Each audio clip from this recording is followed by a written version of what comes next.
రాష్ట్రంలో చలి తీవ్రత మళ్లీ పెరిగింది. 2-3 రోజులుగా ఉదయం రాత్రి చలి వణికిస్తోంది. పొగమంచు తీవ్రత కూడా కొనసాగుతుంది. 14 నుంచి 18 డిగ్రీల మధ్య కనిష్ట ఉష్ణోగ్రతలు నమోదవుతున్నాయి. ఇక సిటీ శివార్లో చలి ప్రభావం ఎక్కువగా ఉంటుంది. వచ్చే 4-5 రోజులు వాతావరణం ఇలాగే ఉండే అవకాశం ఉందని తెలిపింది వాతావరణ శాఖ. అయితే ఖమ్మం, భద్రాచలం జిల్లాల్లో ఎండ తీవ్రత ఉంటుందని చెప్పింది. గరిష్ట ఉష్ణోగ్రతలు 26 నుంచి 32 డిగ్రీల మధ్య నమోదయ్యే అవకాశం ఉందని తెలిపారు. ఇక వాతావరణ మార్పులపై ఐఎండీ ఆఫీసర్ ధర్మరాజుతో మా ప్రతినిధి కల్పన ఫేస్ టు ఫేస్. రాష్ట్ర వ్యాప్తంగా మొన్నటి వరకు తగ్గినట్టే తగ్గి మళ్ళీ చలి తీవ్రత కనిపిస్తూ ఉంది. గత 2-3 రోజుల నుంచి అక్కడక్కడ చలి తీవ్రత కూడా మనం చూస్తూ ఉన్నాము.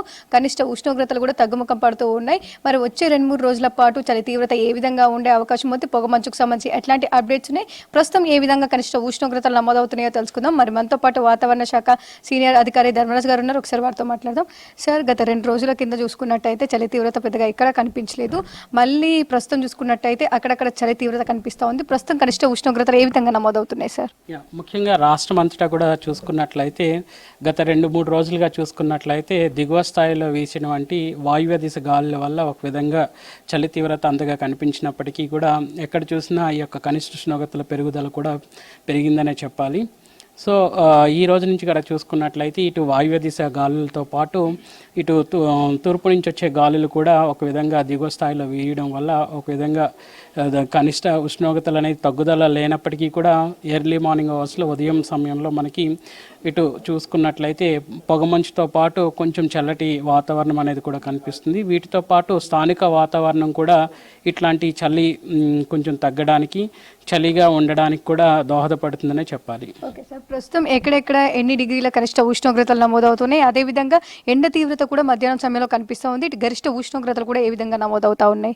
ప్రస్తుతంగా చూసుకున్నట్లయితే రాష్ట్రం అంతటా కూడా ఇటు కనిష్ట ఉష్ణోగ్రతల అంశానికి వస్తే సుమారు 14 డిగ్రీల నుంచి 18 డిగ్రీల వరకు కూడా నమోదవుతున్న గణాంకాలు చూడొచ్చు.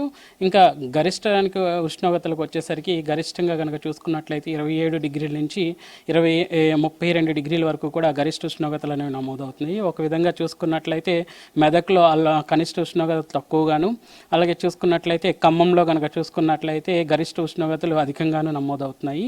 సో ఖమ్మంలో నమోదైనటువంటి గరిష్ట ఉష్ణోగ్రతలు కనుక చూసుకున్నట్లయితే సుమారు 32 డిగ్రీల వరకు కూడా ఖమ్మంలో ఈరోజు నమోదైన గరిష్ట ఉష్ణోగ్రతలు. అలాగే చూసుకున్నట్లయితే కనిష్ట ఉష్ణోగ్రతలు మెదక్లో కనుక చూసుకున్నట్లయితే 14 డిగ్రీల వరకు కూడా కనిష్ట ఉష్ణోగ్రతలు అనేవి నమోదవుతున్నాయి. ఇంకా సిటీ పరంగా చూసుకున్నట్లయితే సుమారు 18 డిగ్రీల వరకు కూడా కనిష్ట ఉష్ణోగ్రతలు నమోదవుతూ ఇంకా గరిష్ట ఉష్ణోగ్రతలకు వచ్చేసరికి సుమారు 28 డిగ్రీల వరకు కూడా ఈ సిటీలో గరిష్ట ఉష్ణోగ్రతలు కూడా నమోదవుతున్నాయి. ఓకే సార్, ఇక హైదరాబాద్ వచ్చేసరికి కూడా సిటీ శివార్ ప్రాంతాల్లో ఎక్కువగా ఈ పొగమంచు కావచ్చు, చలి తీవ్రత అధికంగా నమోదవుతూ ఉంది. సో ఇటు రంగారెడ్డి, సంగారెడ్డి కావచ్చు, ఆ ప్రాంతాల్లో ఎక్కువగా ఏ విధంగా కనిష్ట ఉష్ణోగ్రతలు నమోదవుతున్నాయి సార్? ముఖ్యంగా చూసుకున్నట్లయితే సిటీ శివార్లు ఇటు మెదక్ తో పాటు ఇటు పటాన్ చెరువు, ఇంకా చూసుకున్నట్లయితే రంగారెడ్డిలో కూడా మనకి సుమారు 14 డిగ్రీల నుంచి 14.2 డిగ్రీల వరకు కూడా ఈ యొక్క కనిష్ట ఉష్ణోగ్రతలు అనేవి నమోదవుతున్నాయి.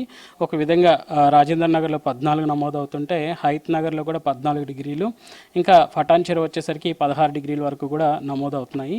ఏదైనప్పటికీ కూడా మెదక్లో తక్కువగా కనిష్ట ఉష్ణోగ్రతలు నమోదవుతూ ఇంకా గరిష్ట ఉష్ణోగ్రతలకు వచ్చేసరికి ఖమ్మంలో ఎక్కువగా నమోదవడం అనేది కూడా చూడొచ్చు. ఒక విధంగా వ్యత్యాసం, ఉత్తర దక్షిణ వ్యత్యాసం అనేది కూడా ఈ యొక్క ఉష్ణోగ్రతల్లో మనం కనిపిస్తూ ఉంది.